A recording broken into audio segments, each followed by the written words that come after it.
ಎಲ್ಲರಿಗೂ ನಮಸ್ಕಾರ ಸ್ನೇಹಿತರೆ, ವೆಲ್ಕಮ್ ಟು ಮೈ ಚಾನಲ್. ಇಂದಿನ ಈ ವಿಡಿಯೋದಲ್ಲಿ ನಾವು ಭಾರತಕ್ಕೆ ಯುರೋಪಿಯನ್ನರ ಆಗಮನ ಎಂಬ ಪಾಠದಿಂದ ವಿವರಣಾತ್ಮಕ ಪ್ರಶ್ನೆ ಉತ್ತರಗಳನ್ನು ಸರಳವಾಗಿ ಪರೀಕ್ಷೆಗೆ ಉಪಯೋಗವಾಗುವ ರೀತಿಯಲ್ಲಿ ಅರ್ಥ ಮಾಡಿಕೊಳ್ಳೋಣ. ಸೊ ಕೊನೆಯವರೆಗೂ ಈ ವಿಡಿಯೋವನ್ನು ಸ್ಕಿಪ್ ಮಾಡದೆ ನೋಡಿ.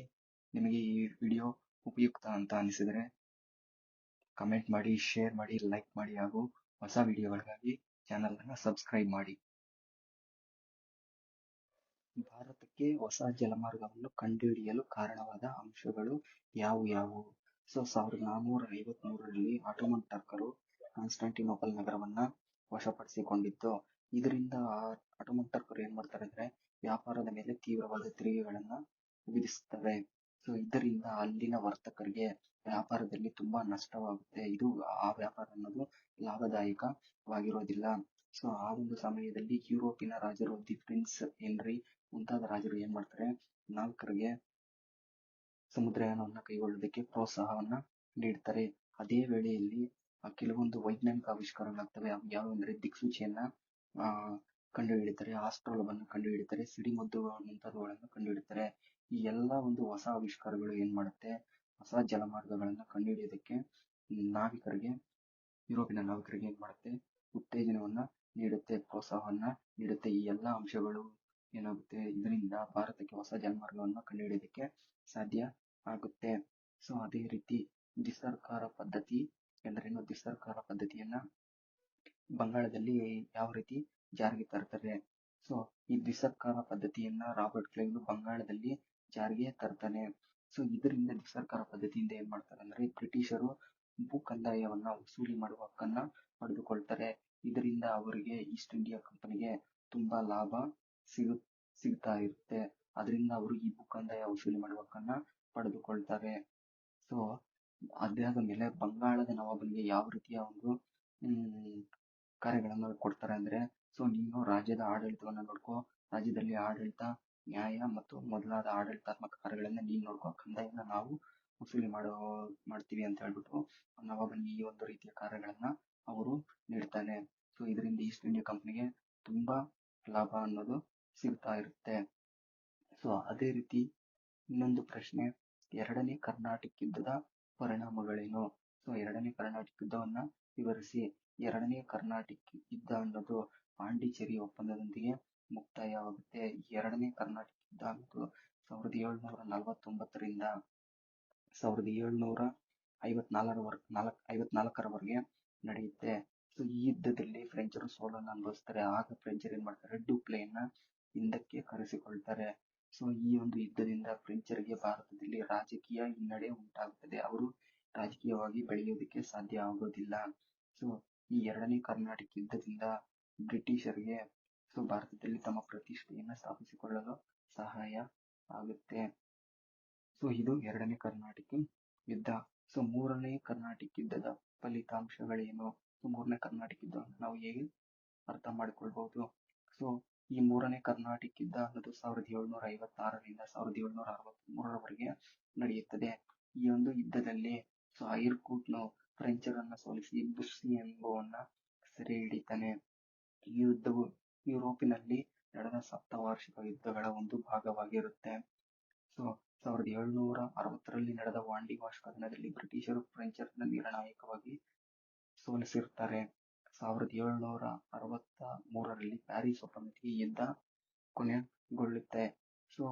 ಇದರಿಂದ ಏನಾಗುತ್ತೆ, ಭಾರತದಲ್ಲಿ ಬ್ರಿಟಿಷರು ತಮ್ಮ ಸಾರ್ವಭೌಮತ್ವವನ್ನು ಸ್ಥಾಪಿಸೋದಕ್ಕೆ ಸಹಾಯವಾಗುತ್ತೆ ಮತ್ತು ಫ್ರೆಂಚರು ಭಾರತದಲ್ಲಿ ಕೇವಲ ವ್ಯಾಪಾರಕ್ಕೆ ಮಾತ್ರ ಸೀಮಿತಗೊಳ್ತಾರೆ. ಈ ಯುದ್ಧದಿಂದ ಫ್ರೆಂಚರು ತಮ್ಮ ನೆಲೆಗಳನ್ನ ಭಾರತದಲ್ಲಿ ಕಂಡುಕೊಳ್ತಾರೆ ವ್ಯಾಪಾರ ನಿಮಿತ್ತ. ಪ್ಯಾರಿಸ್ ಒಪ್ಪಂದದ ಪ್ರಕಾರ ಏನ್ ಮಾಡ್ತಾರೆ, ಪಾಂಡಿಚೇರಿಯನ್ನ ಫ್ರೆಂಚರಿಗೆ ಬ್ರಿಟಿಷರು ಹಿಂತಿರುಗಿಸಿಕೊಡ್ತಾರೆ. ದಕ್ಷಿಣ ಭಾರತದಲ್ಲಿ ಫ್ರೆಂಚರು ಒಂದು ಮೂಲೆ ಗುಂಪಿಗೆ ಸೇರಿಬಿಡ್ತಾರೆ ಈ ಮೂರನೇ ಕರ್ನಾಟಿಕ್ ಯುದ್ಧದಿಂದ. ಅದೇ ರೀತಿ ನಾವು ಬಕ್ಸರ್ ಕದನದ ಕಾರಣ ಮತ್ತು ಪರಿಣಾಮಗಳನ್ನ ತಿಳ್ಕೊಳ್ಳೋಣ. ಬಕ್ಸರ್ ಕದನಕ್ಕೆ ಕಾರಣಗಳು ಯಾವ್ಯಾವು?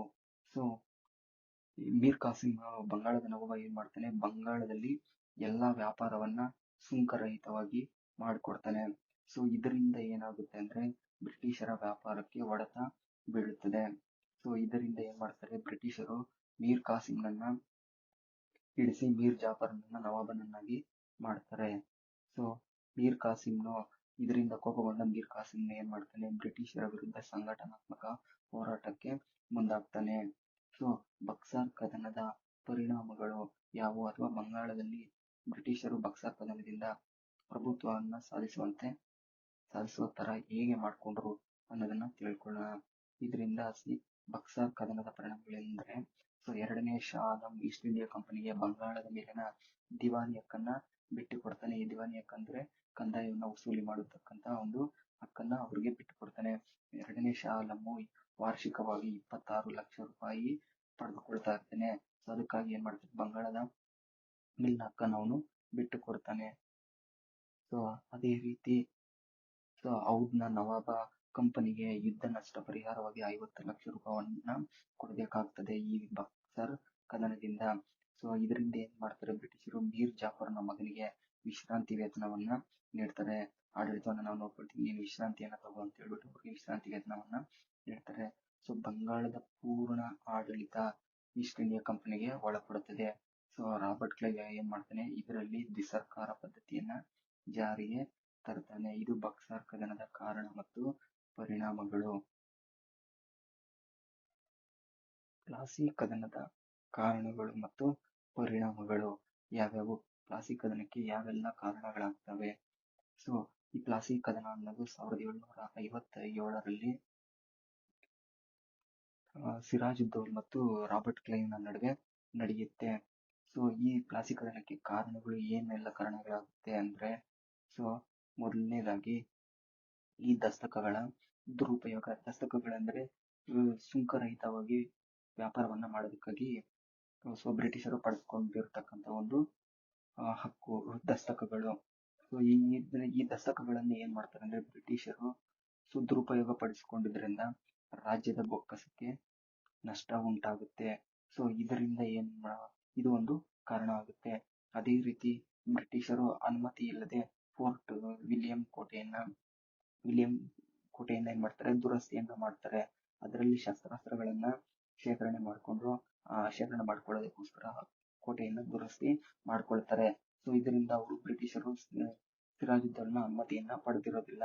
ಇದರಿಂದ ಸಿರಾಜುದ್ದೌಲನಿಗೆ ಕೋಪ ಬರುತ್ತೆ. ಇದು ಒಂದು ಸಹ ಪ್ಲಾಸಿ ಕದನಕ್ಕೆ ಕಾರಣ ಆಗುತ್ತೆ. ಅದೇ ರೀತಿ ಕಪ್ಪು ಕೋಣೆಯ ದುರಂತ. ಸೊ ಸಿರಾಜುದ್ದೌಲನು ವಿಲಿಯಂ ಕೋಟೆಯನ್ನ ಗೆದ್ಕೊಂಡು ಹೋಗುವಾಗ ಅದರಲ್ಲಿ ಕೆಲವೊಂದು ಸೈನಿಕರನ್ನ ಸೆರೆ ಹಿಡಿತಾನೆ. ಅಲ್ಲಿ 146 ಮಂದಿ ಸೈನಿಕರನ್ನ ಒಂದು ಚಿಕ್ಕ ಕೋಣೆಯಲ್ಲಿ ಬಂಧಿಸಿ ಏನ್ ಮಾಡ್ತಾನೆ, ಚಿಕ್ಕ ಕೋಣೆಯಲ್ಲಿ ಬಂಧಿಸಿಡ್ತಾನೆ. ಅದರಲ್ಲಿ 123 ಮಂದಿ ಉಸಿರಾಡೋದಕ್ಕಾಗದೆ ಏನಾಗ್ತಾರೆ, ಸಾವನ್ನಪ್ತಾರೆ. ಸೊ 23 ಜನ ಮಾತ್ರ ಬದುಕುಳಿತಾರೆ. ಸೊ ಈ ಒಂದು ಘಟನೆ ಏನಾಗುತ್ತೆ, ಪ್ಲಾಸಿ ಕದನಕ್ಕೆ ಕಾರಣ ಆಗುತ್ತೆ. ಇದರಿಂದ ರಾಬರ್ಟ್ ಕ್ಲೈವ್ಗೆ ಕೋಪ ಉಂಟಾಗಿ ಯುದ್ಧವನ್ನ ಸಾರ್ತಾನೆ. ಸೊ ಪ್ಲಾಸಿ ಕದನದಿಂದ ಉಂಟಾದ ಪರಿಣಾಮಗಳು ಯಾವ್ಯಾವು. ಪ್ಲಾಸಿ ಕದನದಿಂದ ಸೊ ಮೀರ್ ಜಾಫರ್ನು ಏನಾಗ್ತಾನೆ, ಬಂಗಾಳದ ನವಾಬನಾಗಿ ಆಡಳಿತವನ್ನ ವಹಿಸಿಕೊಳ್ತಾನೆ. ಸೊ ಅದೇ ರೀತಿ ಈಸ್ಟ್ ಇಂಡಿಯಾ ಕಂಪನಿ ಬಂಗಾಳದ ಪ್ರಾಂತ್ಯದಲ್ಲಿ ಅನಿರ್ಬಂಧಿತವಾಗಿ ವ್ಯಾಪಾರವನ್ನ ಹಕ್ಕನ್ನ ಪಡೆಯುತ್ತೆ. ತಮಗೆ ಇಷ್ಟ ಬಂದಂತೆ ವ್ಯಾಪಾರವನ್ನ ಮಾಡೋದಕ್ಕಾಗಿ ಅವರು ಈ ಹಕ್ಕನ್ನ ಪಡೆದುಕೊಳ್ತಾರೆ. ಸೊ ಮೀರ್ ಜಾಫರ್ನು ಕಂಪನಿಗೆ 17 ಕೋಟಿ 70 ಲಕ್ಷ ರೂಪಾಯಿಗಳನ್ನ ನೀಡಬೇಕಾಗುತ್ತೆ.